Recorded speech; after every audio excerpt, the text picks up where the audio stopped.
Okay, let's look at a scenario here. It says that why the person is not falling, how to effectively present the forces applied for analysis.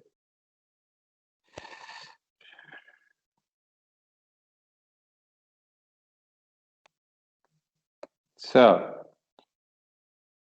we've got a climber here, and he's not falling, and he's stationary, so definitely he's in equilibrium condition.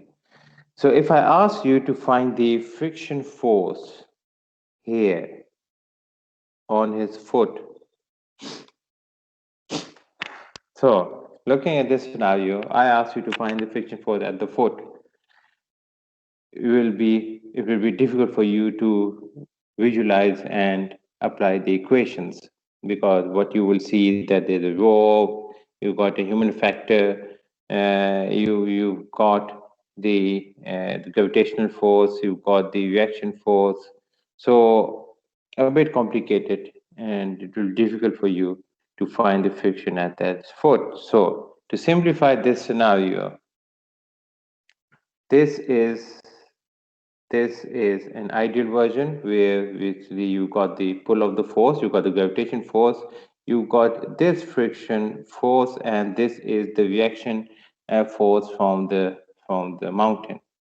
And to further simplify, draw a free body diagram. That's this one here.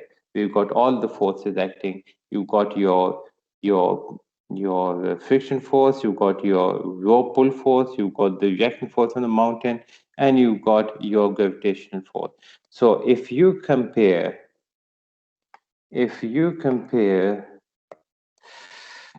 this picture with this one, applying equation of equilibrium here is relatively difficult. You won't be able to understand the forces much clearly. Whereas if you simplify and draw a free body diagram, now you can see if you do sum of all the forces along x-axis and along y-axis, you can solve the problem.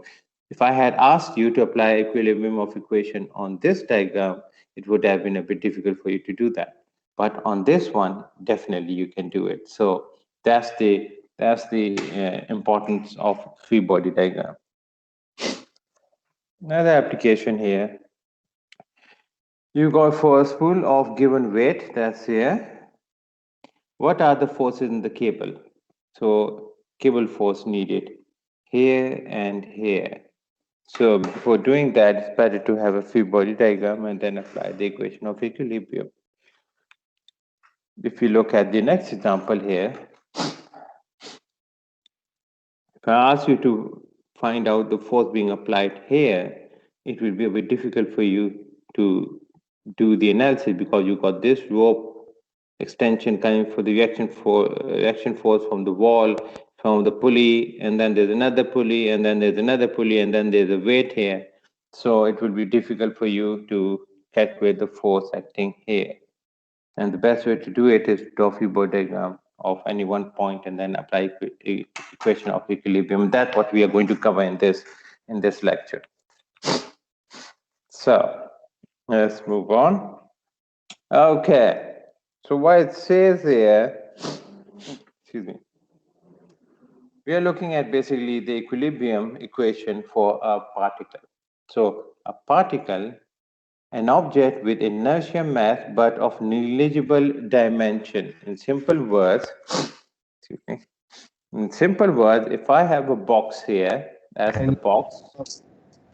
Okay, that's the box I've got, and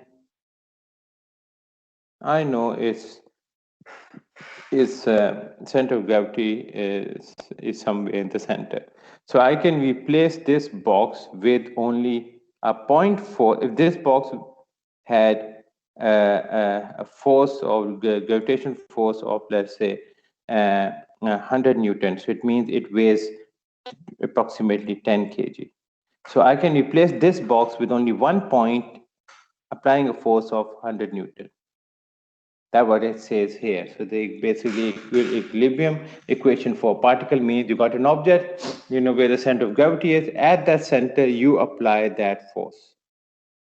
That is called equilibrium for particles. So let's go through the definition details now. A particle is in equilibrium if the resultant of all the forces acting on the part is equal to zero. And the Newton's first law is that a body at rest is not subjected to any unbalanced force. So, in simple words, as I said, a box stationary, so sum of all the forces equals zero, resultant force is zero. So I can just put a small dot and say that this dot is also in equilibrium. So for an object in equilibrium, you do know sum of all the forces equals zero. So if I have got this laptop stationary, so every point, every particle of this laptop is is in equilibrium. So every particle, for every particle, this equation applied, that is sum of all the forces equal to zero.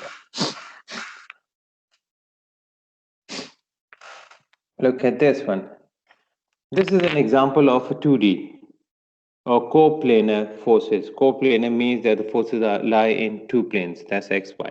If the whole assembly is in equilibrium, then particle A is also in equilibrium. So it means if this whole structure is not moving, then it means the hook is in equilibrium, this rope is in equilibrium, this ring A is in equilibrium, the hook D is in equilibrium, even the fan on the engine is in equilibrium, the belt on the engine is in equilibrium, this bar is also in equilibrium. So every point is in equilibrium. So means to every point, if I take this bar C, if I apply sum of all the forces on this bar C, it will be equal to zero.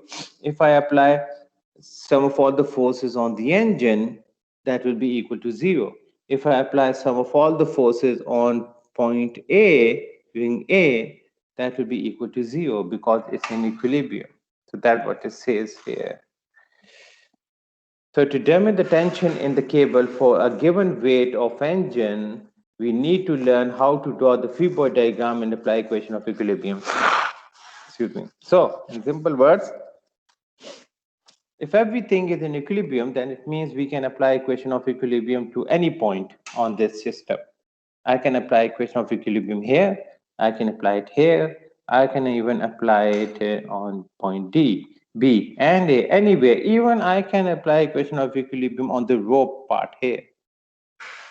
So if the system is in equilibrium, I can apply equation of equilibrium on any part of it.